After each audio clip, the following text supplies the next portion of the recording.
Kita aja kembali dan kali ini kita bercakap mengenai sesuatu yang korang tak sangka yang podcast kita aja akan bawa untuk kita borak dan bincangkan. Tapi sebelum itu kami ingin ucapkan ribuan terima kasih kepada SKV Mind Tropic dan Mind Tropic Junior kerana membijak pandaikan podcast ini. Merupakan vitamin minda nombor 1 pilihan ibu bapa Malaysia. Okey. Kalau kita bercakap mengenai stres, kita bercakap pasal depression, ya. Orang yang melalui sesi perceraian adalah antara orang yang kemungkinan dan besar kemungkinan akan terlibat dalam masalah depression dan juga stres. Okey, kemurungan ini berlaku ya sebelum perceraian dan juga mungkin ketika proses perceraian berlaku dan juga mungkin selepas perceraian itu berlaku. Kita memang tak suka nak bercakap mengenai perceraian ini, tapi ada seorang ini dia suka bercakap mengenai perceraian sebab dia diistilahkan sebagai kononnya expert ya mengenai bagaimana kita berhadapan, bagaimana kita nak menangani sebarang kemungkinan cabaran ketika bercerai. Maknanya seperti ia nak mengatakan bahawa jangan runsing. Perceraian ini boleh dilalui dengan lebih tenang. Kalau kita boleh, kita katakan sebenarnya jangan runsing. Kalau boleh, perceraian ni kita selamatkan daripada berlaku. Tapi coach cerai, dia sendiri yang memberikan gelaran itu kepada dirinya. Okey, nama sebenarnya ialah Muhammad Izari Muhammad Iqbal dan dia mahu dikenali sebagai coach cerai. Ramai juga yang tak puas hati dengan peranan yang dimainkan oleh coach cerai ini. Jadi kita terus sambar dia untuk masuk ke podcast kita aja. Okey, jadi kita tak perlu runsing lagi dah sekarang ya. Sebab siapa-siapa nak bercerai, jangan runsing ya. Sebab kita ada coach yang boleh melatih anda untuk bercerai. Inilah dia coach cerai atau nama sebenarnya. Nama saya Izari Iqbal. Nama awak dah sedap dah, Izari. Kan? Tetapi Izari tidak akan meletup. Ya, Izari dekat social media tidak akan dijadi sebutan. Ya, coach cerai overnight akan jadi sebutan. So saya faham kenapa awak gunakan nama itu. But mana awak dapat kekuatan untuk gunakan nama itu? Itu jawapannya selepas ini. Tapi sebelum tu, profession you apa sebenarnya? Sebelum ni saya memang dalam industri finance. Finance has been in my life sejak lebih daripada 20 tahun sebelum ni. Saya punya kelulusan pun, saya belajar pun daripada United Kingdom. Saya graduate in degree in finance. Bila saya pulang, saya nak bekerja dengan bank. Tetapi masa tu bank semua tengah retrench. Saya end up in the insurance industry selama 7 tahun. Lepas tu saya masuk balik kepada industri finance. Saya jadi financial consultant for a few years. I think lebih daripada 15 tahun. Ya, lebih kurang 15 tahun macam tu. And that's where I made my money dalam industri finance. Tapi lepas tu tahun lepas saya dengan wife something happened for us and kita terpaksa buat satu keputusan untuk buat sesuatu yang lain sebab saya tak nak buat finance lagi dah. Okay. Tapi saya suka training, saya suka coaching. Jadi saya suka cakap pasal relationship dan sebagainya. Okey. Nak ceritakan macam mana nak dapat nama cerai coach tu? Of course. Oh, okay. So, saya banyak, masa saya masuk alam coaching ni, before that saya memang buat banyak coaching sebab saya ada coaching, team. Pasal apa Sebelum ni saya buat banyak coaching tentang sales. Okay. Sales, mindset, relationship dan sebagainya sebab saya ada ramai team saya. There was one time sampai dekat beribu team saya dan saya juga ramai team members yang ada problem dan isu dari segi relationship. Now, kenapa diorang datang kat saya dengan isteri saya? Sebab saya seorang divorcee, single father Dan my wife was also originally single mother juga. Saya dah pernah bercerai 2 kali. Okay. Tapi bila kita dah berkahwin, kita 2 orang dah ada anak. Anak kita pun macam adik-beradik. We have good relationship dengan kita orang punya ex. Saya pun ada pergi holiday juga dengan ex saya bersama-sama isteri saya, duduk serumah semua. So orang macam mana kau boleh buat benda-benda macam ni ya? Ya. So banyak orang pun sangat Norman Hakim lah. Jadi orang Norman Hakim, get ready next.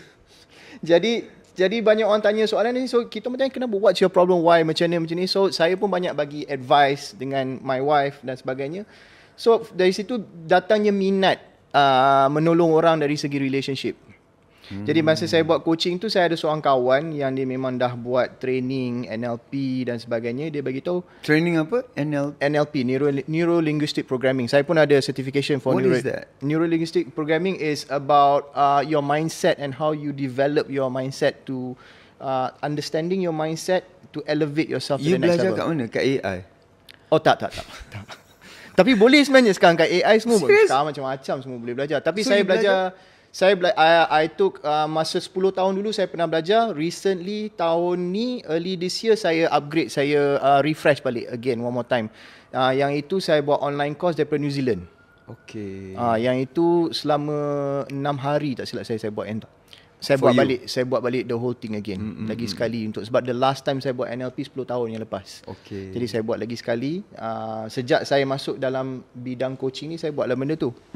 Jadi kawan saya pun dia memang NLP practitioner. Dia beritahu, Izari, hang ni sikit-sikit cakap pasal tu, sikit-sikit cakap pasal ni. Dia tengok saya punya content kat TikTok semua. Dia kata kadang-kadang tengok hang cakap pasal ni, hang sebenarnya nak jadi coach apa ni? Dia tanya kat saya kan. So saya kata saya pun tak pasti saya nak jadi coach apa ni. Dia kata hang suka sangat pasal relationship, hang jadi coach cerai je lah. Saya macam okay juga. So saya start buat research. Dan bila saya buat research, saya tengok, saya dapati dekat satu dunia ni memang dah ada divorce coach. Ada? Ya, divorce coach memang ada. Negara-negara macam Saudi Arabia pun dah ada dah. Oh, I see. So dia tak tertakluk pada negara-negara western country sahaja. Atau Muslim country. Yes. So tapi cuma dekat Malaysia tak ada lagi. So I decided to be the first divorce coach in Malaysia. So saya pakai nama divorce coach tu masa tu. So masa pakai nama divorce coach tu kuranglah kontroversi, because I think maybe kalau orang yang lebih urban, dia tengok divorce tu dia faham kot. Dia tak adalah terfikir yang kalau divorce coach ni dia nak mengajak macam mana nak cerai. Jadi tapi lebih kurang 2-3 bulan lepas saya berjumpa dengan Space Dolah. I think you have met him before. Dia pun pernah ada di sini juga. Dia pernah dekat sini. Kebetulan saya tak tahu pun dia pernah berhubungan. Dia datang Dia datang ke rumah saya. My wife cooked for him because we wanted to learn a few things tentang social media dan sebagainya daripada dia. So dekat situ yang dia tanya saya, satu soalan pertama dia tanya, bro, you post dekat mana? Saya post semua dekat Facebook. Dia kata tak boleh. Saya kenapa tak boleh? You post kat semua platform. Okay, so saya pun saya post kat semua platform. Lepas tu you punya branding macam mana? Saya cakap saya ni saya beritahu tu terkeluar nama cerai coach. Dia tanya kenapa you tak pakai nama cerai coach tu? Saya cakap sebab my clients masa dulu, when I first started, saya punya client banyak daripada New Zealand dan daripada US. Daripada Malaysia tak ramai sangat masa tu. So I said, so because I have international client, pasal itulah saya tak pakai nama cerai coach tu. Nanti orang tak faham. Dia kata no, pakai nama cerai coach tu. It's very catchy, it's got a good name, nama tu akan meletup, dia cakap. Tu saya cakap, betul ke Spazolah ni, betul ke? Dia kata betul. I said, tapi nanti kalau orang international semua tak faham, dia akan Google, dia cakap. I said, okay, I'll take your advice. So saya pun pakai nama tu. Tak lama lepas tu memang meletup. Okay, sebenarnya kalau you tahu situ divorce coach kan, kalau istilah Mak Salehnya lah, orang putihnya divorce coach, dia nampak professional. Dia nampak career. Dia nampak macam ada style sikit lah. Ada style sikit kan. Satu yang datang dengan certificate, datang dengan apa, special training kan. Tetapi bila you pakai coach cerai je perkataan yang orang Melayu atau orang Malaysia tak suka. Cerai, perkataan cerai tu dia tak suka. Kan? Patutnya kenapa you tak gunakan istilah coach pertahankan perkahwinan umpamanya. Okey. Kan? Atau coach tahan cerai. Kan nampak lagi cantik. Okay. Mungkin first of all, orang yang berjumpa saya dia dah bercerai. Kebanyakannya lebih kurang 90% yang orang yang berjumpa saya dah bercerai. So dia nak mempertahankan cerai tu susah sikit lah. Ya. Sebab dia dah ni. So maknanya mungkin partner you are suggesting saya guna nama coach pembangunan atau bina semula selepas cerai or something like that. Kita kan suka benda-benda macam tu kan. Saya faham. Saya faham. Tapi saya banyak orang hantar message kat saya, dia kata okay, saya dah faham sebenarnya apa you buat ni sebenarnya benda yang positif sebenarnya. Memang. Bukannya benda yang mengajar orang bercerai dan samanya, tapi nama tu dia cakap jadi masalah, dia kata. Saya bagi tahu kat dia, ini pendapat saya lah Saya rasa I think mungkin our Malaysian people ataupun orang-orang Melayu, maybe kita perlu educate them better. Daripada dia tengok perkataan cerai tu sebagai satu perkataan yang sangat tabu. Tapi because the reality is, walaupun kita memang tak nak perceraian. Tak ada orang yang kahwin dia nak bercerai. Tak ada orang yang plan kahwin tiba-tiba betul nak bercerai. Yelah. So tapi realitinya memang ramai orang cerai, and it's also a catchy name. Yeah. Because we are living, baru-baru ni ada seorang ni controversial juga kan. Dia kata kita ni hidup dalam dunia yang attention economy. Nanti kalau saya rasa nanti kalau ada orang yang dengar-dengar, dia akan faham lah siapa yang saya sebutkan orang ni. Dia kontroversi sikit bila dia cakap pasal perempuan. Tapi the reality is true. We do live in an attention economy. So kalau nama cerai coach tu, kalau saya tukar sekarang ni memang rugi. Saya ada seorang mentor ni bagi tahu kat saya, dia sampaikan message tu melalui saya punya kakak lah kan. Dia bagi tahu kat kakak saya, dia kata please bagi tahu kat Izari yang dia kena bertahan buat masa sekarang. Saya kata apa maksudnya bertahan? Dia kata dia kena bertahan je sekarang ni. Segala tomahan, segala hate dan sebagainya, it will go away eventually orang akan faham. Dia kata sebab apa yang tengah berlaku pada dia sekarang ni, kita orang-orang bisnes untuk dapat this kind of publicity, kurang-kurang ratus-ratus ribu kita orang kena spend. Atau bertahun-tahun. Saya sekejap partner. Banyak orang tanya bila jadi coach. Saya kata baru tahun lepas saya jadi coach. Dia kata baru tahun lepas. Ya. Saya percaya sangat nama itulah yang membantu saya. Antara salah satu benda yang membantu saya untuk naik ialah nama tu. Dia tak rasa bersalah? Tak. Mula-mula nak gunakan perkataan coach cerai tu. Saya tak ada masalah dengan cerai. Dia dah 2 kali coach. Sebab saya sendiri dah cerai. Dan melalui perceraian tu saya belajar banyak tentang diri saya. And I have built a beautiful marriage. I'm married to my beautiful wife. Saya rasa semua kerana pengalaman yang saya dah lalui sebelum tu. So, do you really berniaga? This is your main job? Yes, this is my main job. How do you charge? How do I charge? Depends. Saya ada group coaching dan saya also ada personal one-to-one coaching. So kalau macam selalunya sebelum diorang masuk ke dalam group coaching, saya buat workshop dulu 3 hari. Yang ramai dalam online. Online. Dan saya boleh katakan dalam workshop saya tu lebih kurang 70-60% adalah orang yang telah bercerai. Laki-laki? Kebanyakan mix. Laki-laki perempuan? Mungkin lebih kurang 80% perempuan. Yeah. Selalunya yang nak reach out dan nak meminta pertolongan, bantuan selepas cerai selalunya banyak perempuan. Sebab lelaki dia memang disimpan benda-benda ni, dia tak cakap sangat pasal tentang emosi dan sebagainya. Dan mungkin ada faktor-faktor malu dan sebagainya. So sebelum tu partner tanya saya rasa bersalah ke guna perkataan tak rasa bersalah ke? Saya tak rasa bersalah ke saya gunakan perkataan cerai tu. Sebelum benda ni meletup, saya tak ada masalah sebenarnya, sebab saya tak pandang cerai tu sebagai satu benda yang musibah. Ya, satu benda yang musibah bagi saya. This is something that I also learn dalam satu relationship. Walaupun kalau seseorang tu dah berkahwin selama 30 tahun contoh, dia sudah boleh tanyalah siapa-siapa saja yang lebih daripada 10 tahun, dia dah berkahwin berkali-kali. Apa yang saya masukkan berkali-kali, dia berkahwin dengan isteri dia berkali-kali. Because they have to renew. Kalau tidak dia takkan sampai 30 tahun. Provided relationship dia tu memang satu relationship yang kukuh.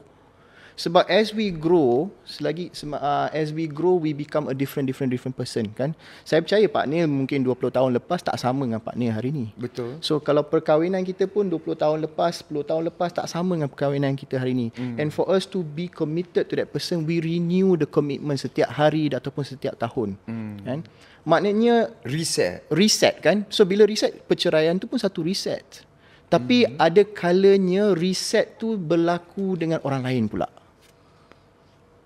Tapi kalau long term relationship, reset tu berlaku dengan orang yang sama. Kalau boleh kita nak galakkan dia selalu dengan orang yang sama. Yalah. Tapi so therefore bagi saya cerai adalah satu reset. Dan cerai nak kata kesilapan ke, not necessary kesilapan, sebab kita belajar kan daripada benda tu. Jadi Kadang-kadang bertahan itu silap. ya, kadang-kadang betul, setuju. Kadang-kadang bertahan tu yang silap. Kadang-kadang dia membawa kemudaratan juga kepada anak-anak juga, boleh sebab kita bertahan, kita ada dalam satu Atau dalam pada diri sendiri. Yes. I think kalau we are willing to, saya berani cakap dari sudut cerai. Kalau di other areas, saya tahulah serba sedikit. Tapi dari sudut cerai, saya rasa one of the things that we need to make it okay is to be okay, normalize the word cerai.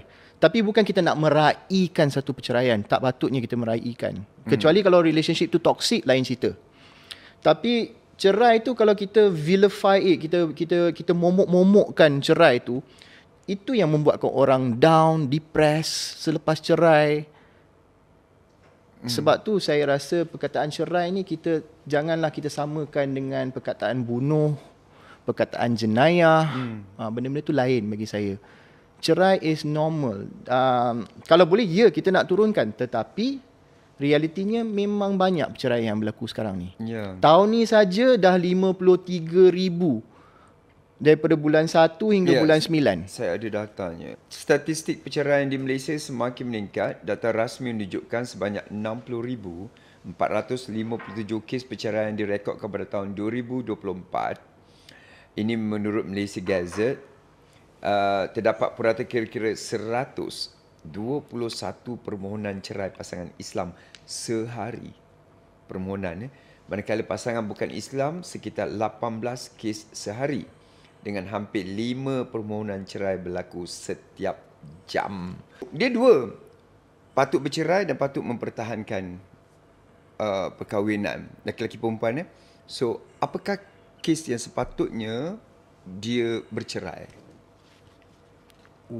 Apa sepatutnya dia bercerai? Keadaan macam mana bagi lelaki itu atau bagi perempuan itu? Rasanya what best for you is to... Itu soalan yang sangat-sangat bagus, and it's a very tricky punya question bagi saya.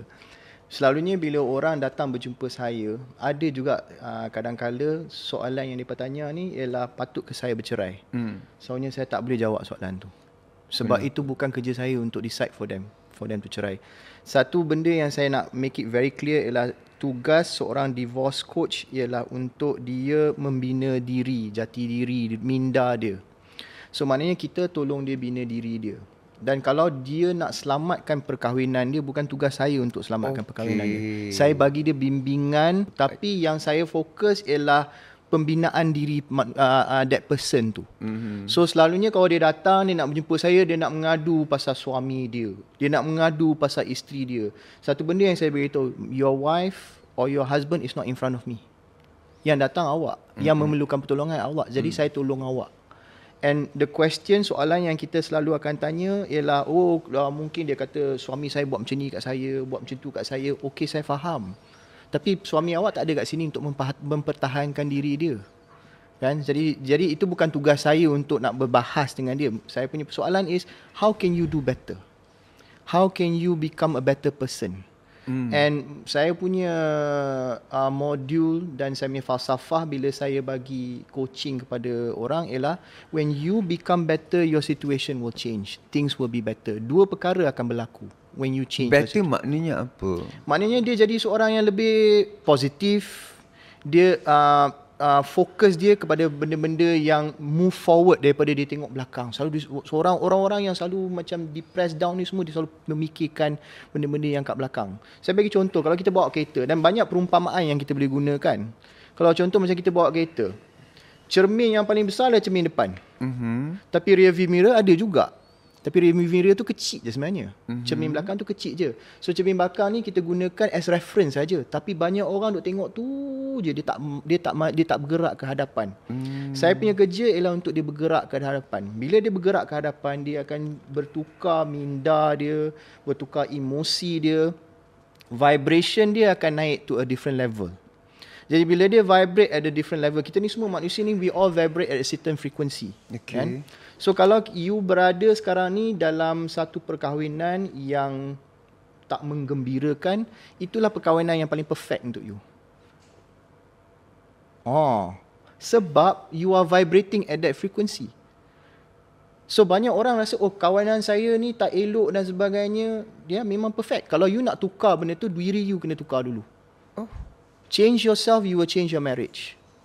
Itu filosofi yang saya dah buat berlambat-lambat kepada kawan-kawan dan klien. Bagi satu contoh macam mana benda ni sebenarnya. Okey, saya bagi satu contoh satu klien saya yang pernah datang kat saya. Okey, dia kawan rapat saya. Dan dia datang kat saya sebenarnya dia coaching sebab dia nak coaching untuk membina career dia sebenarnya. So, bila dia dah dapat semua tu, saya say, okay, now what's the next? Apa lagi you nak belajar lepas ni? Saya nak kuatkan lagi relationship saya dengan husband saya. Saya nak husband saya ubah. Saya cakap, husband awak ubah? Saya beritahu, husband awak tak ada kat sini. Yang datang kat sini, awak yang datang sini. Saya cakap, okay, apa masalahnya? Husband saya ni, dia bukan breadwinner. Saya breadwinner. Income saya lebih daripada dia. And saya ada masalah dengan benda tu. Saya cakap, okay. Lepas tu, dia tak ada ambition. Dia macam ala kadar je hidup dia. Yang bertungkus lumus keluar kerja saya. Saya tak suka benda tu. Saya cakap, okay. Saya cakap macam ni lah. You continue working on yourself first. Tu dia, saya cerita teknik kat dia semua. Saya kata, okay, apa benda yang you boleh bersyukur pasal husband you? Minggu depan tu dia datang balik, dia kata, sebenarnya banyak benda lah saya bersyukur pasal husband saya. Husband saya sediakan rumah. Dia jaga rumah, dia bersihkan rumah. Dia make sure grocery semua terbeli, barang-barang semua ada kat rumah. Kalau benda-benda ni semua dia tak jaga, saya tak boleh keluar kerja, dia cakap. Saya cakap, okay, bagus. Bila dia ubah pemikiran dia, dia jadi seorang yang bersyukur terhadap husband dia, dia punya frekuensi dan vibration dia naik. Dan saya bagi tahu dia, when you change yourself, two things akan berlaku. Satu ialah husband you tak tahan sebab you dah berubah, dia akan tinggalkan you. Sebab you dah jadi orang lain. Dan kalau dia tinggalkan you, kita ni sebagai manusia, kita ni mesti ada pasangan. Allah akan hantar pasangan yang baru kepada awak, yang akan match your frequency. Ataupun pilihan kedua, ini saya tak tahu yang mana satu yang akan berlaku, tapi memang berlaku setiap kali. Pilihan kedua ialah your husband will raise his vibration and his frequency to match yours. So banyak orang dalam perkahwinan, dia tengok perkahwinan tu, saya tak suka perkahwinan ni. Tak suka perkahwinan, jangan tukar perkahwinan. Tukar diri dulu. Okey. Muhasabah diri dulu. You tak menyebelahi mana keputusan yang dia buat kan? Tak.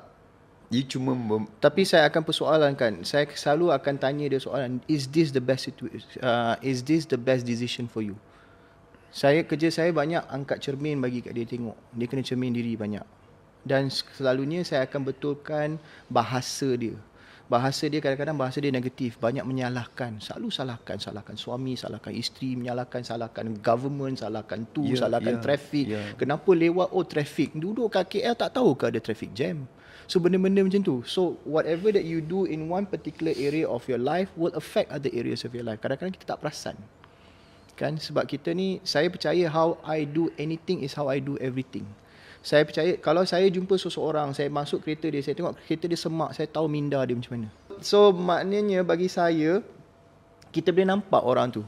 And saya dah buat kerja ni lama sebab saya bekerja banyak dengan orang. And through relationship, building relationship, business relationship with friends dan sebagainya.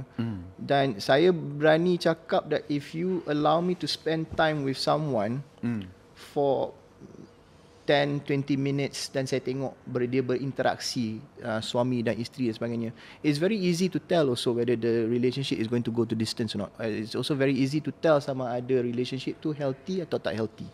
Sebab kita boleh tengok macam mana dia bercakap, macam mana gaya dia dengan isteri, body language. Body language apa tu semua tu, walaupun tak ada pertuturan bahasa, tapi itu semua energy. Itu yang saya maksudkan, energy. The words that you choose is also energy. So kembali pada kawan saya tu yang dia dah start bersyukur kepada husband dia tu. Dia kata, oh husband saya buat ni, husband saya buat tu. Lepas tu 3 minggu kemudian dia hantar SMS kat saya. Dia bagi tahu suami saya dah kehilangan minimarket yang dia jaga kat bawah tu. Apartmen dia orang kat atas, minimarket kat bawah. Management dah tarik balik. Saya cakap, alamak, apa dah jadi? Dia kata, no, it's good news. I said, what do you mean by good news? Sebab sekarang dia dah jadi ambitious. Sebab dia dah tak ada business tu, dia nak cari business lain. Saya cakap, oh berubah dia. Itu sebenarnya yang you nak kan? She said, yes. Tapi kerja you bukan untuk ubah dia, ubah diri sendiri. Kita kena cermin diri sendiri dulu. Ya. Kan? So sebab itulah bila dia dah berubah. So bila orang datang jumpa saya, dia boleh cerita apa dia nak ceritakan. Dia boleh salahkan satu dunia pun. Saya dengar je lah. Tapi lepas tu saya akan tarik fokus dia. Jom kita kembali balik untuk cermin diri. Kembali balik untuk cerminkan diri. Sebab kalau nak tukar situasi awak kena tukar diri awak.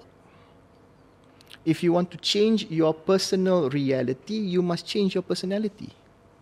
That's what it is. And your personality are your thoughts, your habits and your action.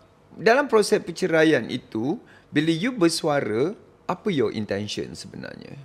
Saya punya intention yang saya ada buat satu content berkenaan this particular proses yang diorang nak bercerai. Ya, you tak sebut nama. Saya tak sebut nama, tapi semua orang tahu siapa. Ya. Dan you. Saya ada, so masa tu saya ada, pertama saya buat konten, saya kata kalau nak bercerai tu, lagi-lagi kalau awak tu seorang public figure, benda tu simpanlah. Jangan. Sebab dia kata saya tak nak buka aib. Dalam konten saya sendiri saya cakap, you kata you tak nak buka aib, tapi you buka aib, you kata you pertikaikan benda ni. Kalau tak nak pertikaikan benda tu, pergilah cakap dengan your husband dan sebagainya kan. Sebab yang membuat statement, yang membuka-buka menceritakan ialah perempuan tu, lelaki tu tak banyak sangat buat statement. So bagi saya tak perlu dah buat statement benda ni. Sebab saya bagi contoh, sebab ada orang-orang lain yang public figure yang dah bercerai, orang tak tahu apa-apa pun, tahu-tahu dah cerai. Kan? Lepas tu hal custody anak, macam mana dia nak co-parenting dan sebagainya, benda tu semua disimpan under wraps. Tak payahlah orang nak tahu, tak payah nak bukakan benda tu semua. So dalam kes ni saya tengok tak perlulah buka benda tu semua. Because satu lagi, bila anda ada anak, dia jadi complicated bila you buka benda ni semua. And then kalau you public figure, satu hari bila anak tu besar, dia kata, kenapalah bapak aku cakap macam ni, kenapalah mak aku cakap macam ni. Dia boleh akan tengok balik benda-benda tu semua. So saya faham. Tapi satu benda saya kena cakap, orang yang tengah bercerai, dia tengah roller coaster dia punya emotion dia. So you sebenarnya menjentik dia supaya from there on fikir. From there on fikir. Dan kalau fikir pun, bila emosi tu tak payahlah on live. Itu yang saya jentik dia. Tapi kadang-kadang bila emosi tu yang nak live. Faham? Tapi selalunya bila kita bertindak, datangnya daripada emosi. So one thing, this is my philosophy. When emotions are high, intelligence is low. Betul. You must bring down the emosi, barulah kepintaran kita waras. So masuk emosi tu, tolonglah jangan buat apa-apa. Saya sampai hari ni kerap bergaduh dengan isteri saya, walaupun 12 tahun beautiful marriage. Tapi bila bergaduh tu, bila emosi tengah tinggi, take a pause. Because you tak nak sebut benda-benda yang tiba-tiba you tak patut sebut. So take a pause. Saya akan keluar rumah, saya pergi jogging dan sebagainya. Lepas tu emosi dah turun, baru balik. Baru saya nampak, oh kat sini salah saya rupanya. Kat sini yang di sini area ni yang boleh isteri saya perbetulkan diri dia. Tapi bila emosi dah turun, senang saya nak bercakap dengan dia. Tapi kadang-kadang emosi dia belum turun lagi, saya tunggu dululah. So bila emosi tu, tak usahlah pergi tekan live. Lagi-lagi kalau anda public figure. Because kalau anda public figures, everybody wants to know what's going on. Tapi kadang-kadang you boleh kontrol diri you saja. Bila orang lain belah sana tak boleh kontrol diri dia, you terpanggil untuk macam mana nak buat. Betul. Sebab tu kena ada self control yang kuat. Nasihat saya memang untuk dua-dua. Saya tak menyelbahi sebelah sini ke sebelah sana ke. Tapi kalau dah terang-terang, contoh sebelah pihak mungkin kalau ada curang, ada kekerasan dalam relationship tu, rumah tangga dan sebagainya, yang itu okeylah, memang kita lebih berpihak kepada the victim lah. Tapi bila victim tu datang jumpa saya pun, saya kalau cakap dengan dia pun, okey, saya faham benda ni dah berlaku pada awak, what can you do now? ke, ataupun anda nak duduk dekat situ je, nak menyalahkan dia je. Bila kita menyalahkan dia, kita kat situ je, kita tak boleh memperbaiki situasi tu. Apa boleh you buat untuk memperbaiki situasi? Oh, dia kena berubah. Tak, dia takkan berubah. Kerja untuk berubah, itu kerja dia. Apa boleh you buat untuk anda sendiri berubah? Saya rasa first things first, kita kena faham sejak kita dilahirkan, manusia ni semua ada kekurangan. Dan setiap kali bila kita melalui sesuatu trauma ataupun sesuatu kehilangan, benda tu berlaku untuk kita, untuk kekurangan kita tu naik ke surface, supaya kita nampak benda-benda tu. Oh, ini kekurangan saya sebenarnya. Tapi masalahnya manusia ramai bila kekurangan tu berlaku ataupun ada kehilangan ataupun ada certain trauma ataupun perceraian, dia nak menyalahkan orang lain. Bagi saya, bila benda tu berlaku, ia adalah satu jemputan untuk diri kita to upgrade ourselves, to become a better person. Setiap kali bila mungkin kita ada kehilangan duit ataupun kita bawa kereta tiba-tiba accident, kita nak salahkan siapa? Boleh je nak salahkan, oh, ada orang datang tiba-tiba langgar saya. Saya nak galakkan orang tengok semua situasi itu sebagai satu situasi yang elok, yang cantik sebenarnya. Sebab bila kita, lagi-lagi orang yang mungkin macam Pak Nil dah lama bekerja kan, dan Pak Nil sedar dalam bisnes ke, dalam kerjaya kita ada naik turun. Betul. Dan bila kita fikir balik, macam mana saya boleh sampai sini, kita teringat balik time-time yang kita jatuh dulu. Yang masa jatuh itulah kita pun terfikir, sebenarnya kalau tak jatuh ni aku tak ada kat sini sebenarnya. Kan? Maknanya masa kita jatuh tu kita macam tak nak lah benda ni kan. So tak ada orang masuk bisnes nak jatuh. Tapi lagi banyak jatuh, lagi banyak dia belajar. Foundation lagi kuat. Dalam relationship pun ada orang pun cakap kat saya, engkau ni cerai coach, berapa kali cerai nak cerita dengan orang pasal cerai, nak cerita dengan orang, nak bagi cerita pasal relationship. Kenapa kalau orang yang buat bisnes dia dah berjaya, dia ceritakan kisah-kisah kejatuhan dia, orang wow, inspired. Tetapi dalam relationship, kalau dia ada relationship yang cantik, tapi sebelum tu mungkin dia dah bercerai 5 kali. Saya sebelum ni saya cerai 5 kali. Yang 5 kali cerai itulah yang dia tengok, dia diperbesar-besarkan. Dia tak tengok yang dia dah berkahwin selama 20 tahun tu, dia tak tengok. Dia tengok, 5 kali dia dah cerai. Kan? So maknanya bagi saya, siapa-siapa yang melalui cerai ke apa ke, saya kata, saya nak bagi tahu, emosi tu turunkan dan fahamlah benda tu jadi untuk kita sebenarnya. Ia dah satu invitation for us to become better, bukan untuk nak menyalahkan orang. Jadi macam you cakap lah, pengalaman. Kalau I akan bercerita tentang nak kepada budak-budak baru, I akan ceritakan aku dah melalui dah benda ini. Itu sebabnya, macam you cakap lah, tapi sebabkan cerai, kau dah bercerai 5 kali. Kau pula nak nasihatkan orang. 5 kali kau cerai, 2 kau nak nasihatkan orang. Baru kau nak nasihat kau jaga je lah yang ke-6 ni. Kau jaga lah yang ke-6. Pada 6 tu dah 20 tahun kahwin. Yang orang yang mengkritikkan, yang mempertikaikan dia dah cerai 5 kali, dia baru kahwin 2 tahun. Sampailah dulu 20 tahun, lebih daripada 20 tahun barulah sembang kan. Mungkin dalam perkahwinan dia yang 5 kali yang dia fail sebelum tu, mungkin ada yang satu tu mungkin dah ada 2 tahun, mungkin ada yang lebih daripada 2 tahun.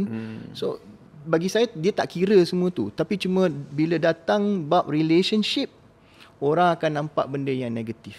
Tapi bila bab bisnes dan sebagainya, tapi dulu pun bisnes pun orang pandang serong juga kalau kita banyak ada buat mistake dan banyak jatuh. Tapi sekarang ni orang semakin faham.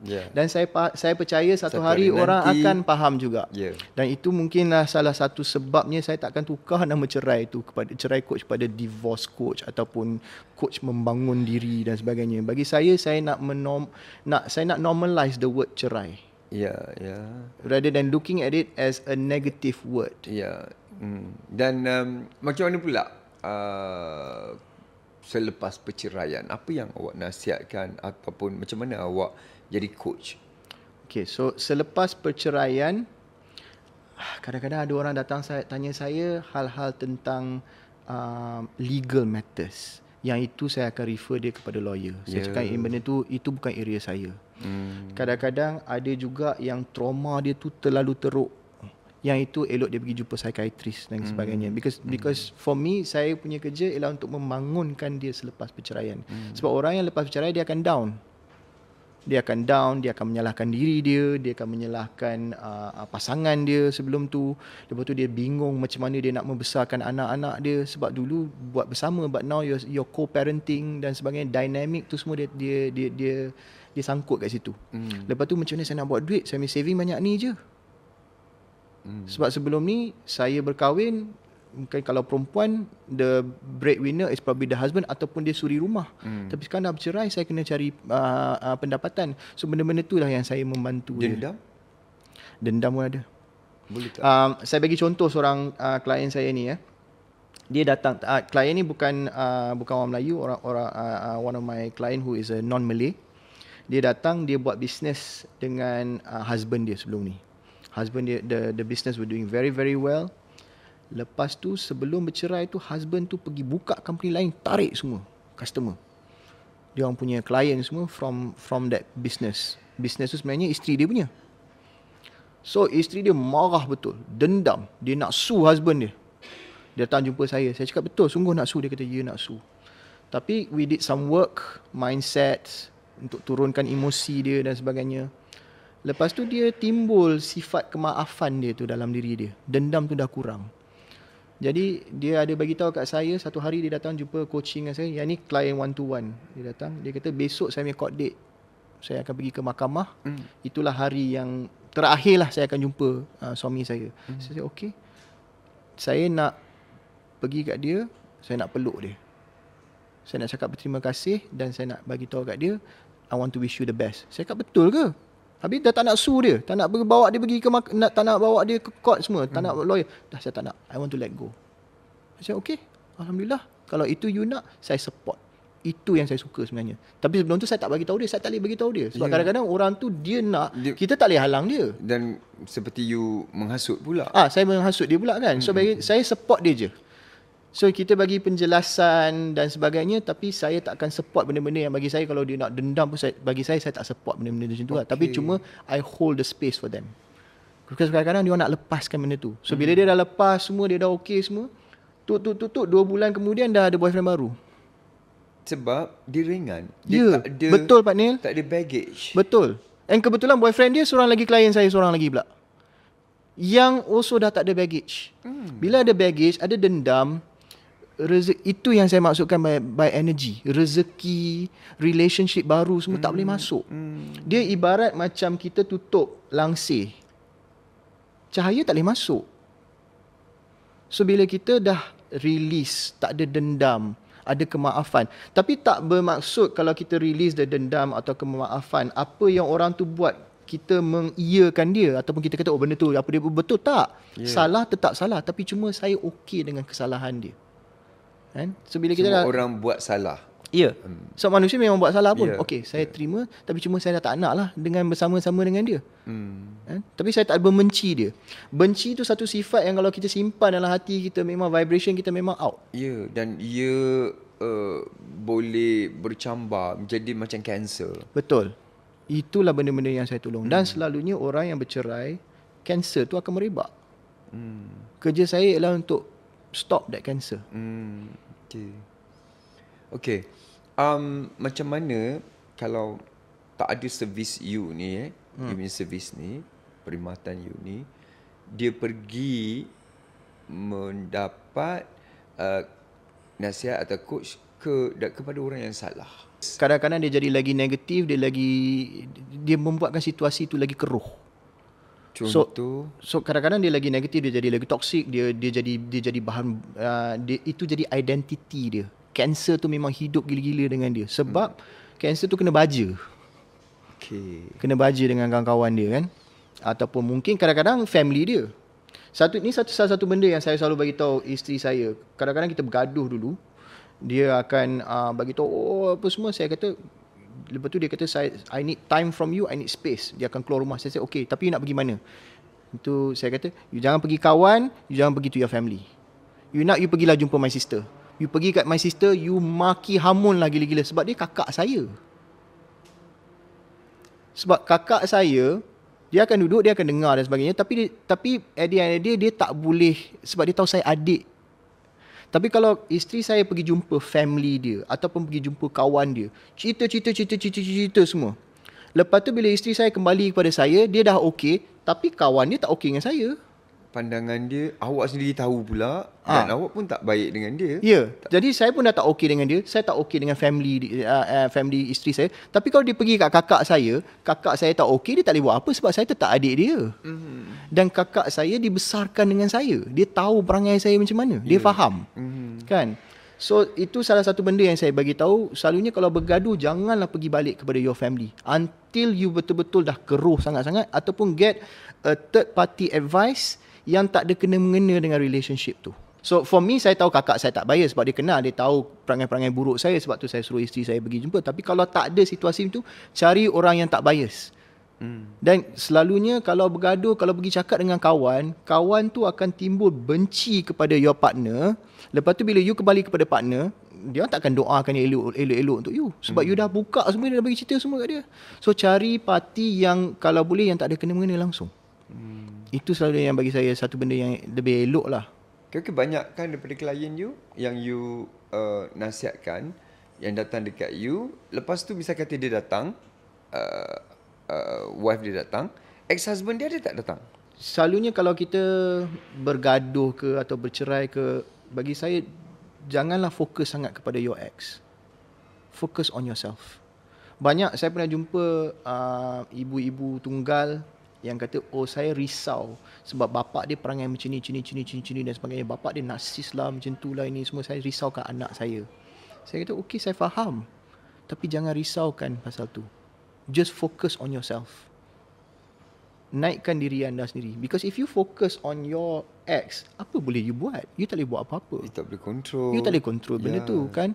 So and like I said, we are always shaped by our environment and the energy around us. So kalau kita naikkan kita punya energy, kita punya environment pun akan berubah. Anak kita pun akan nampak. Dia akan rasa macam, lebih elok aku ikut mak aku. Kita tak menghasut anak tu, jangan, tak payah cakap pun dengan anak tu. Kita just grow personally, personal growth untuk diri sendiri. Anak akan nampak benda-benda tu semua. Yeah. And then macam mana istilah bersahabat lepas bercerai ni? Kalau you dah boleh berkawan, kenapa you tak kembali? Oh, okay. Some friendships are platonic. What I mean by platonic, macam saya kan, kalau saya tengok bekas isteri saya, sebab saya dah jadi orang yang lain, dia pun dah jadi orang yang lain. Dan bila saya tengok dia, isteri saya pun tanya juga, macam mana dulu masa you berkahwin dengan dia, macam mana? Saya cakap, saya pun tak ingat lah. Kadang-kadang saya pun terfikir, macam mana saya boleh kahwin orang tu lah. Saya tengok dia macam ibarat dia adik saya. Sebab kita dah rapat, kita dah jadi kawan. Tapi saya tak ada perasaan love tu terhadap dia macam dulu tu, dah tak ada dah. Tapi saya sayang dia dari segi, saya sayang dia kawan, dan saya sayang dia dari segi dia ibu kepada anak saya. Tapi saya tak sayang dia sebagai my partner. As my wife, no more. I don't have that. So as we grow, manusia ni as we grow, mungkin perasaan kita akan berubah.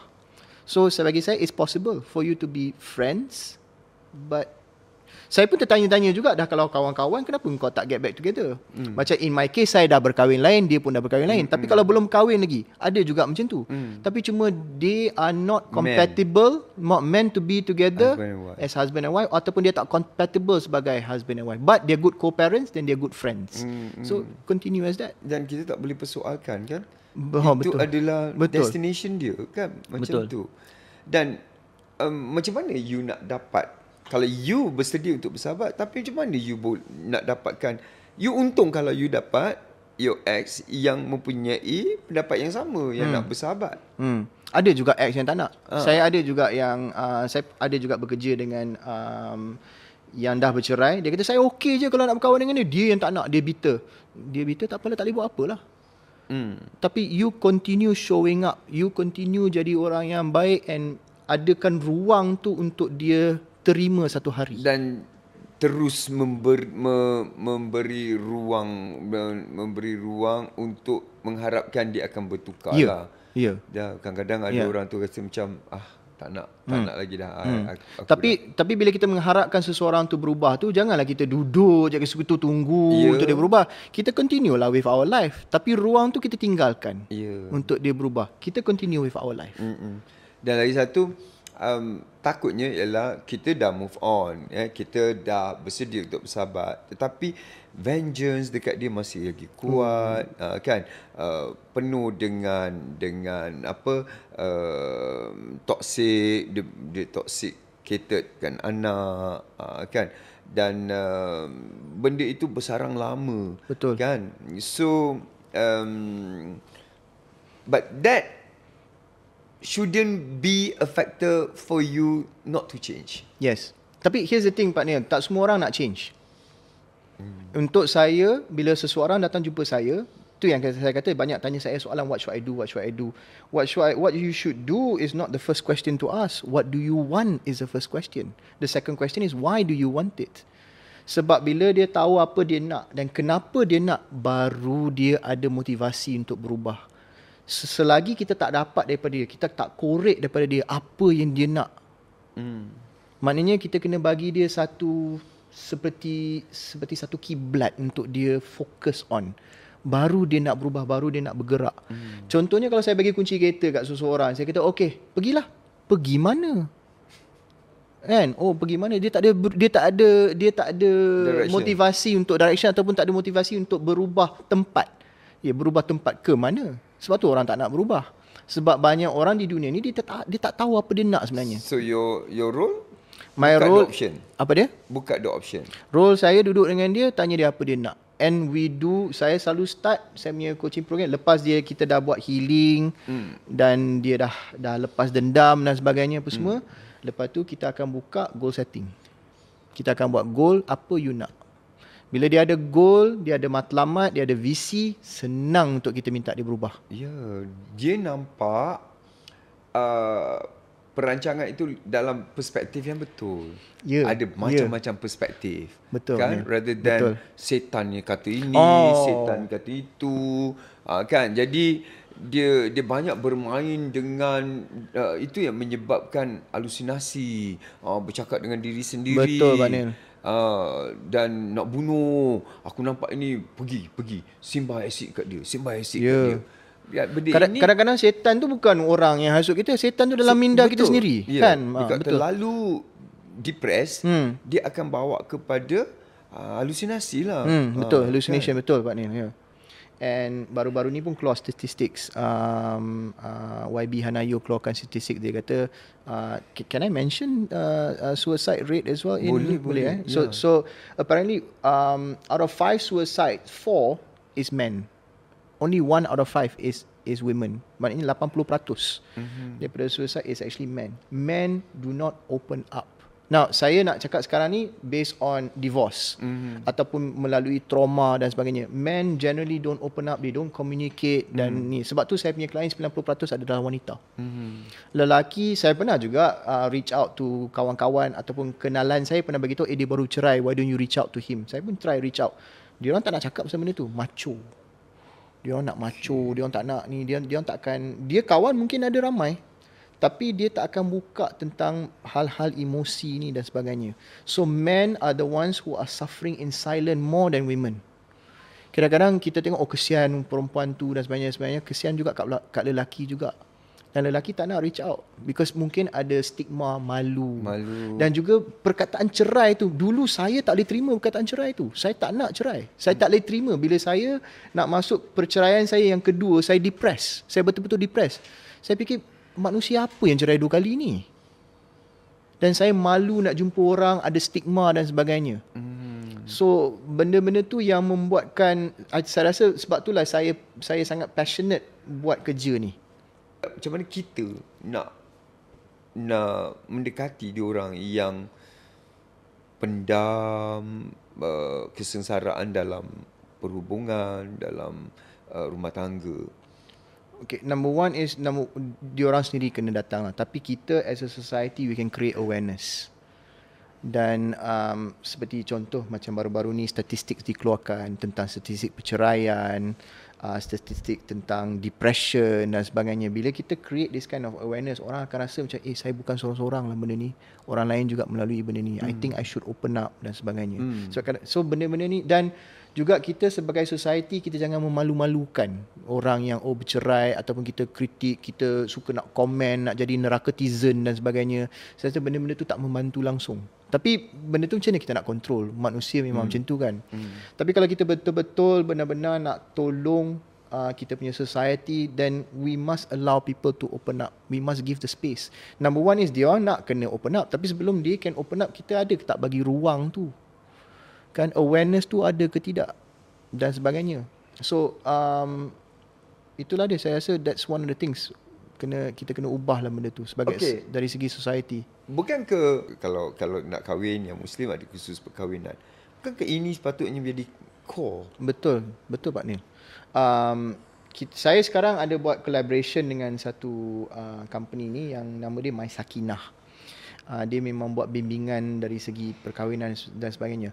So persoalannya, kalau ada seseorang seperti cerai coach, ada seseorang, ada organisation seperti My Sakinah dan sebagainya, that means sebelum kahwin tu maknanya ada problem lah. Sebab kursus kahwin dah lama dah ada dah. Tetapi kenapa perceraian meningkat dan sebagainya? Maknanya mungkin silibus yang benda-benda yang diajar dalam kursus-kursus tu kita kena tak relevan ataupun kita kena review balik. Sebab yalah masa pun sekarang dah berubah. Kan? So benda-benda tu semua memang kita kena review dan kita kena tengok balik. Sebagai contoh, saya ada buat satu workbook, saya dengan isteri saya, kita orang duduk, kita buat satu workbook, dan workbook tu saya memang bagi kat semua orang free. Saya lupa pula nak bawa hari ni. Kalau tidak saya nak tunjuk workbook tu. Dalam workbook tu saya ada buat bahasa Malaysia dan juga bahasa Inggeris. Kalau siapa-siapa nak, bolehlah. Workbook tu pasal apa? Workbook tu ialah workbook pra-perkahwinan. Sebelum berkahwin, couple tu duduk, dia buka, ada 15 topik untuk dibincangkan dalam tu.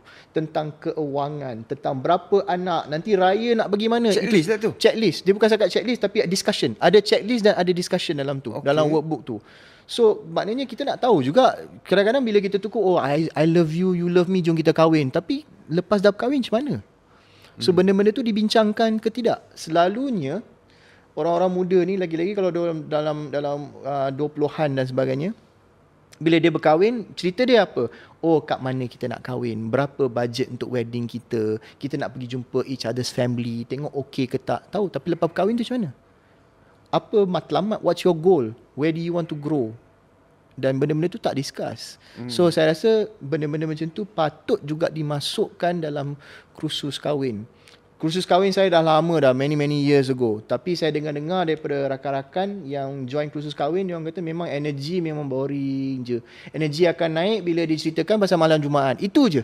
Yang lain itu je yang dia orang seronok. Yang lain semua tak relevan dan tak penting bagi dia orang. Jadi sebab tu kita masuk approach tu kita kena tukar lah. Bukan topik dia relevan ya, lagi-lagi mengenai agama tu memang relevan. Ya, itu memang betul ya. Konten mungkin relevan tapi cuma kena update. Ya. Konten tetap, lagi-lagi kalau konten dari segi agama dan sebagainya, benda tu jangan sentuh. Ya. Benda tu because agama will last throughout time. Ya, betul. Tapi cuma ada material-material baru yang because our world has changed today, benda-benda tu kita boleh dimasukkan dalam tu juga. Okey. Daripada dulu sampai sekarang pun kita selalu dengar bercinta lepas kahwin.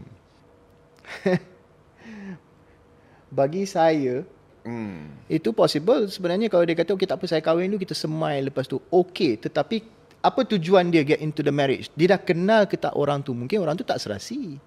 Perkahwinan bukan percubaan. Perkahwinan bukan percubaan kan. So kenal dulu orang tu kan. Kalau orang tu okey, dia boleh jadi kawan. Tapi saya tak ada cinta lagi terhadap dia. Okey, cerita tu kita semai lah lepas tu. Tapi you okey tak dengan individu ni? Value sama tak? Walaupun dua-dua Islam, tapi mungkin value tak sama. Sekarang ni banyak kita tengok, dia punya kepercayaan Islam dengan isteri punya kepercayaan Islam tak sama. Ada juga benda-benda macam tu kan. So benda-benda tu elok dibincangkan dulu. Sebab benda ini adalah benda-benda yang sangat penting. Apa maksud trap dalam perkahwinan? Trap tu macam mana? Maknanya dia terperangkap. Aku salah buat keputusan. Bagi saya, kita ni manusia, kita boleh bergerak. Kita bukan pokok. Pokok tu memang sangkut kat situ je. Tak ada istilah trap tu, tak adalah. Kalau dah berkahwin, tak suka, tak jadi, kalau sungguh-sungguh tak happy, kalau perlu bercerai, bercerai lah. Walaupun ia ada stigma yang cerai itu tak elok, tapi cerai dibenarkan. Dalam agama pun cerai dibenarkan, bukan tak dibenarkan. So trap ni bagi saya ialah satu alasan lah, more than anything else. Kalau nak, buat betul-betul. Kalau tak nak, keluar daripada perkahwinan. Maknanya dia duduk je kat situ. Maksud awak nak tu adalah nak mempertahankan. Kalau sungguh nak mempertahankan, pertahankan. Tapi ini mungkin sebab dia malas nak pertahankan, ataupun dia saja nak alasan, tapi dia tak nak berubah. Ini selalunya orang yang guna istilah trap ialah orang yang tak nak berubah. Perubahan ada dua. Satu, keluar daripada perkahwinan tu. Satu lagi, elokkan perkahwinan tu. Banyak orang yang tak nak berubah, dia gunalah istilah tu. Oh, saya trap, saya sangkut, saya tak boleh buat apa-apa, saya tak boleh ubah. Kita manusia, kita boleh bergerak, kita bukan pokok. Ini adalah alasan, banyak aku tanya ni. Ini adalah alasan yang sering saya dengar. Kami sudah tak serasi.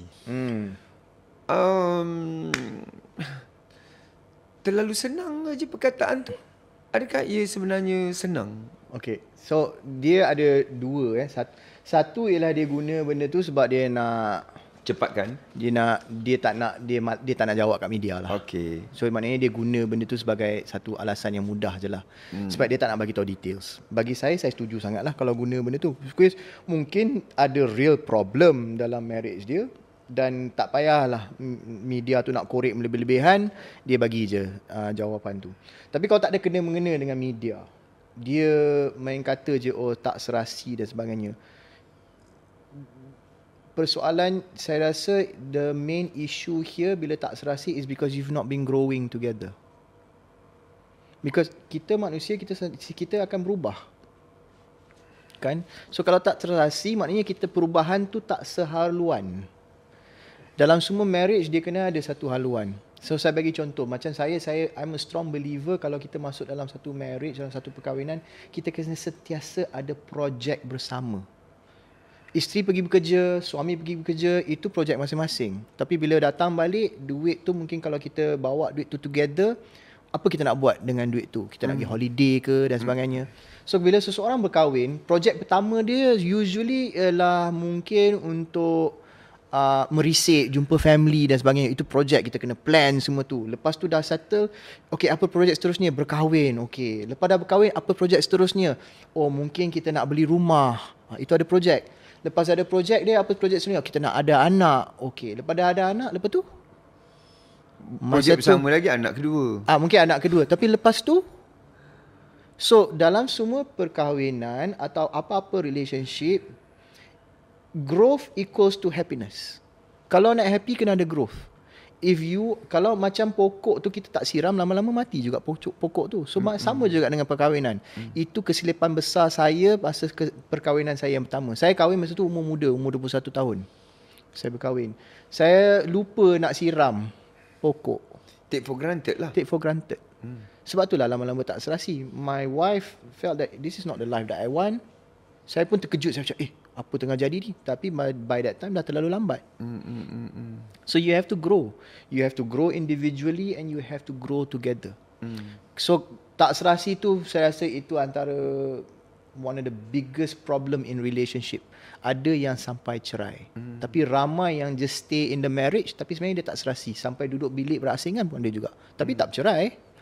Apa gunanya kalau macam tu? So bagi saya, to prevent that, to avoid that, sentiasa ada projek. Apa projek seterusnya? Dan ada couple yang sangat healthy in the marriage, setiap tahun dia ada projek. Mungkin dia nak holiday kat sini, dia nak holiday kat sana. Kalau paling mudah pakai holiday lah. Ada goal untuk kita pergi holiday sama-sama, masa tu kita happy-happy. Lepas tu, so dia ada benda yang kita look forward to do together dan sebagainya. Okay, then we want to do this. Lepas tu next, mungkin kita nak renovate rumah sama-sama. Ada tak yang sangat keliru? Kejap nak, je tak nak. Nak belah, tak nak. Ada. Pasal perempuan lah Pak Nil. Saya banyak kalau macam perempuan dia, kalau selalunya perempuan macam tu lah, dia keliru. Kejap dia nak tu, dia nak ni, dia nak tu. Itu berlaku juga. Tapi that's normal. That is normal. So you handle orang ni? Kita kena tanya dia apa dia nak. Ya, tapi dia tak akan dapat jawapan sebab dia sendiri tak tahu apa yang dia nak. Saya tak akan bergerak sampai dia tahu apa dia nak. Kita tak boleh continue our coaching. Maknanya coaching hari pertama dia datang, Kita tanya dia apa dia nak. Dia tak dapat lagi, tak apa. Hari kedua apa lagi dia nak? Apa dia nak? Dan saya bagi framework. Sebab apa dia nak bukan setakat apa dia nak macam tu je. Dia ada framework dia ada detail-detail macam mana nak set dia punya goal dan sebagainya. Itu semua saya akan bagi framework untuk membantu dia dapat clarity dan kejelasan tentang apa yang dia nak. Okay, kalau dia kata, jawapan dia kata, saya sebenarnya sayang masih ada. Is that a good sign? Yes. Selagi kalau sayang masih ada, it is a good sign. It's a very good sign. But then the question is, okay, you sayang tapi apa you nak? Oh, saya nak dia macam ni. Oh, sorry. Kalau you cerita dia, saya nak dia je, saya tak masuk area tu. Saya tak boleh masuk campur benda tu. Saya tak boleh jadi sekutu awak. Saya tak boleh jadi sekutu awak. Awak jumpa awak nak saya jadi sekutu awak, ialah awak tak boleh blame dia ataupun tak boleh minta yang kita ubahkan dia. Ubahkan you boleh.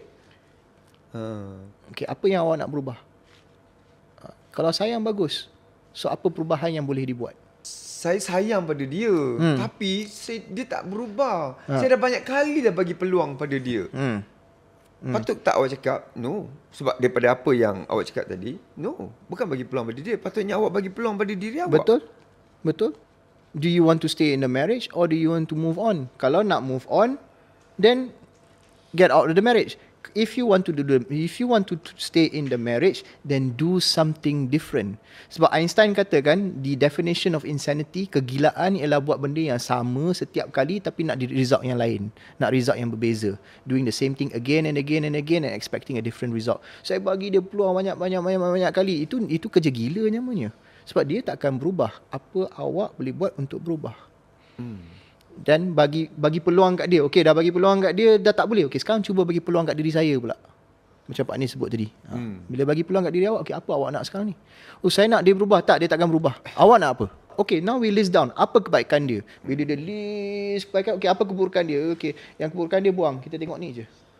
Because what we focus on expense. Where we focus, energy flows. Okey, apa kes sondol? Kes sondol. Suami saya pertama kali jadi. Lepas tu saya terima balik. Jadi lagi. Itulah kata dah bagi peluang. Tapi jadi lagi. Jadi macam mana? Tapi saya masih sayangkan dia. Dia tak boleh. Kita kena buat pilihan. Nak pertahankan, terima je lah dia penyondol. Terimalah yang hidup anda sentiasa akan ada penyondol. Bila dah terima, mungkin perubahan akan berlaku lepas tu. Because you cannot change. Kalau dia memang dah macam tu, dah ada pattern yang sama. Kalau tak nak, then out of the marriage. Ataupun stay there. Jangan complain. Complain. Kalau ada anak, itu semua create satu energy yang negatif. Dan dia akan affect anak. Dan anak pun akan belajar daripada mak bapak, oh macam ni rupanya perkahwinan. Oh inilah perkahwinan satu hari untuk aku nanti. Dan itu jadi trauma untuk dia. Dia akan jadi trauma untuk dia. Mungkin dia rasa, oh saya tak nak perkahwinan macam ni. Tapi because dia fokus, itu energi yang dia ada. Walaupun dia tak nak, tapi dia akan masuk juga, dapat juga perkahwinan yang sama nanti bila dia dah membesar nanti. So benda-benda tu kita kena fikir panjang. Kena fikir bukan untuk diri kita saja, untuk anak-anak juga.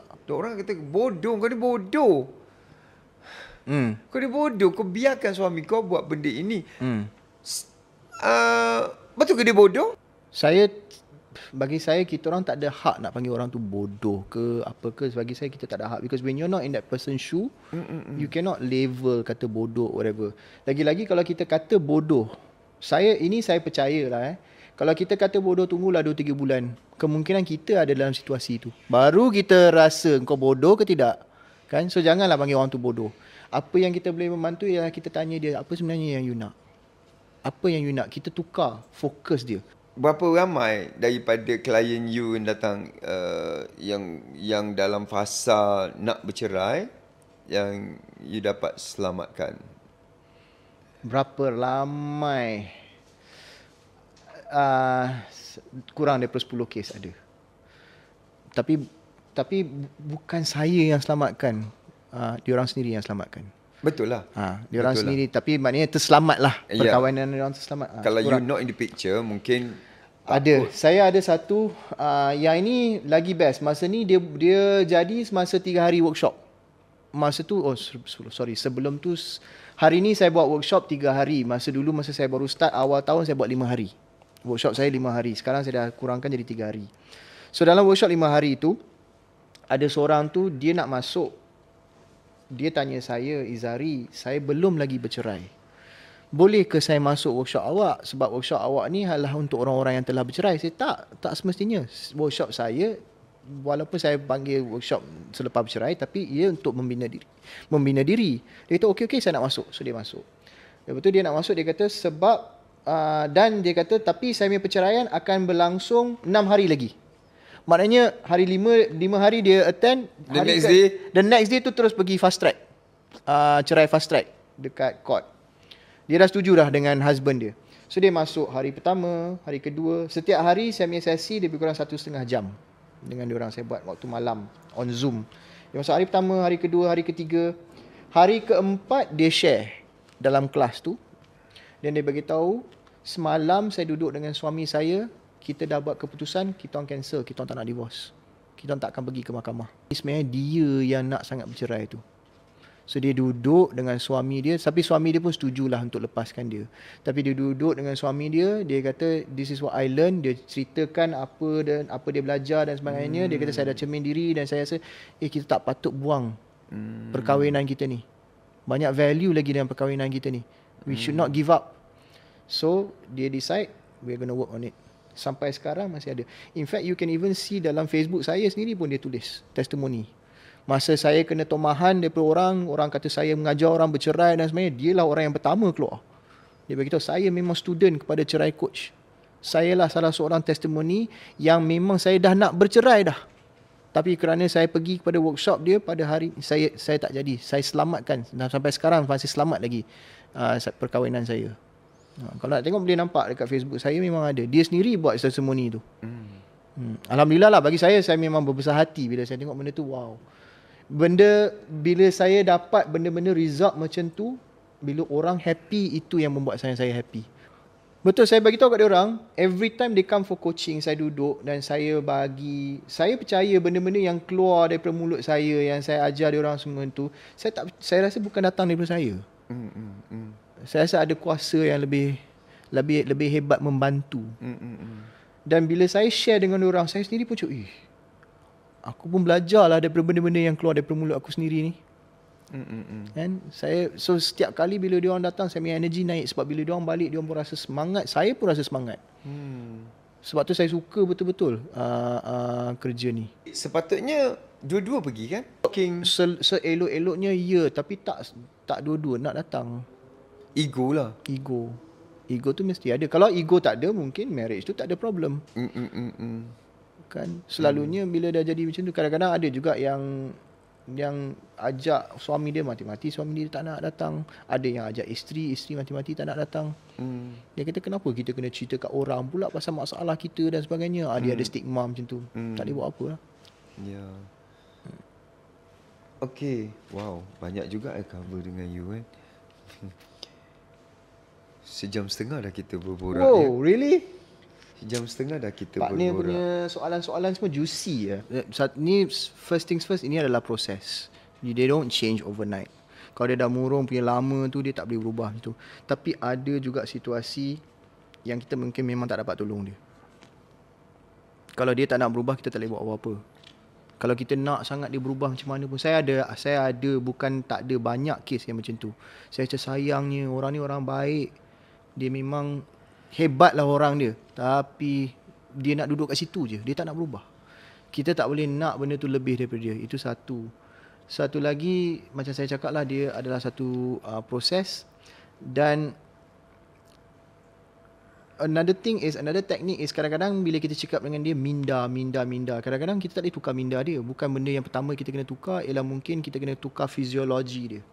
Fiziologi? Mana fizikal dia. So mungkin exercise saya bagi tahu kat dia, some of the exercises yang saya akan bagi tahu kat dia, nothing to do with minda punya exercise. Saya bagi kat dia, okay, you besok tiap-tiap hari pergilah jogging. Ya. Bila dia nampak change dalam fizik dia pun. Yes. Ya. Once they start changing their physiology, then they can change their emotion, they can change their mental state. They can also change their emotional. Kita ni, kalau kita nak berubah, ni 4 perkara yang kita kena tengok. Mental state, physiological states, emotional state and also spiritual states. So kalau saya tak dapat yang ni, saya tekan yang ni. Kalau saya tak dapat yang ni, saya tekan yang ni. Kalau dia tak boleh ni, kau pergi mengaji Quran, kau pergi buat tu, kau pergi buat solat hajat, kau pergi buat tu. Kita tekankan dia punya spiritual punya side. Walaupun saya punya coaching, saya tak akan cover area pasal agama, because yang itu bagi saya biarlah expert yang handle it. Tapi cuma banyak you have access to expert, boleh pergi jumpa pakar-pakar dari segi ni kan. So kita tekankan one of those. Okay, macam tak nak berubah, you katalah kita tak boleh lah nak tolong yang itu kan, dia tak nak berubah kan. Memang kita pun tahu kalau orang tu muruk yang terlalu, dia sebenarnya perlukan doktor dah. Ada situasi yang macam tu memang dia kena pakai doktor. Nah, dia perlukan doktor dah. Mungkin dia kena ambil ubat. Ya, betul. So dia tak nak berubah, kita pun tak boleh nak tolong. Kalau kita tolong, mungkin memudaratkan. Kita ini dah masuk dari segi expert yang berbeza. Begitu juga dia tak nak berubah. Begitu juga tak nak berubah sebab ego dia terlalu tinggi. Kau cakaplah apa pun, ego dia melangit, tak boleh berubah, dan you have to leave it alone. Betul. Saya ada kawan-kawan coaches, sebab saya pun ada masuk coaching program juga. Bila saya buat this whole bila saya nak jadi coach ni, saya nak tahu macam mana nak create module, framework dan sebagainya. So saya dah bayar beratus ribu untuk belajar macam mana nak buat framework. Sebab kita kalau duduk cerita-cerita macam tu saja tak masuk. Dia kena ada framework untuk nak membantu, dia kena ada guideline dan sebagainya. So dalam coaching program tu saya jumpa coaches yang lain. Tapi coaches tu dia bukan cerai coach lah, dia bukan divorce coach, dia mungkin life coach, financial coach dan sebagainya. So kita orang ada community, and it's an international community dan sebagainya. Dan bila saya dapat certain clients, kadang-kadang saya akan discuss dengan diorang. Saya kata, situasi ni ada klien ni macam ni kan. Kita tak sebutlah nama sebenarnya. And some of them will say, Izari, klien tu you tak boleh ambil dia. Dia akan bagi tahu, we are not equipped for it. Dia klien macam tu dia kena pergi jumpa doktor. Kalau boleh saya nak, I want to take the challenge. Tapi saya kena muhasabah diri sekejap. I have to take a pause, I have to take a step back. Saya kena decide, hang on a minute, is it about me or is it about helping them? If it's really about helping them, can I help them? Masa tu saya akan, kadang-kadang saya akan solat, saya akan minta daripada Allah, boleh ke tak? Dan kalau saya rasa ya boleh, I'll go for it. Gerak hati tu after istiharah kan? Yes. Kan kalau saya rasa no, bagi saya kalau no, then jangan. Because at the end of the day, diorang lebih penting daripada saya, sebab diorang yang melalui benda tu. Bagi saya, dalam semua saya buat adalah co-creation. Bukan datang daripada saya saja. Saya pun minta pertolongan dan also guidance bila kita buat benda ni. Sebab ini melibatkan hidup orang. Okay. So, thank you. Terima kasih. Terima kasih banyak partner menjemput saya. Saya nak ceritakan pasal cerai lah. Bagi saya cerai ni ada dua kategori. Dan ada satu tu cerai mengada-ngada. Maknanya dia tak nak ubah diri dan sebagainya. Dia mengada-ngada, dia snowflake. Sikit-sikit je nak cerai, sikit-sikit je nak cerai. Yang itu saya tak galakkan langsung. Work on your marriage, make it work. Dan kategori kedua ialah cerai yang memang legit, memang cerai yang patut. Dan cerai macam tu kalau boleh kita janganlah bagi stigma dan sebagainya. Because cerai tu, dan dia bukan satu kebebasan, dia tak lepas dari penjara. Dia dah pergi to the next level. Maknanya dia dah habis sekolah rendah, dia sekarang nak masuk sekolah menengah. That's what it is. Dia adalah satu-satu growth. So bagi saya minta kalau boleh stigma cerai itu kita kena ubah. Bukannya satu benda yang kita nak kena celebrate cerai ni, satu benda yang bagus ke apa, tak. Dia semua satu, dia kira macam graduation tu je. We go to the next level. That's what it means. So cerai 5 huruf aja, tapi besar sebenarnya. Kan? Besar, dan impact dia itu adalah sangat dalam. Okey, cuba raikan, angkat perkahwinan itu dan istiharah. Terbaiklah. Terbaiklah. Jadi kita nampak perspektifnya lebih positif. Betul. So kita jumpa lagi dalam kita aja. Terima kasih Pak Neil.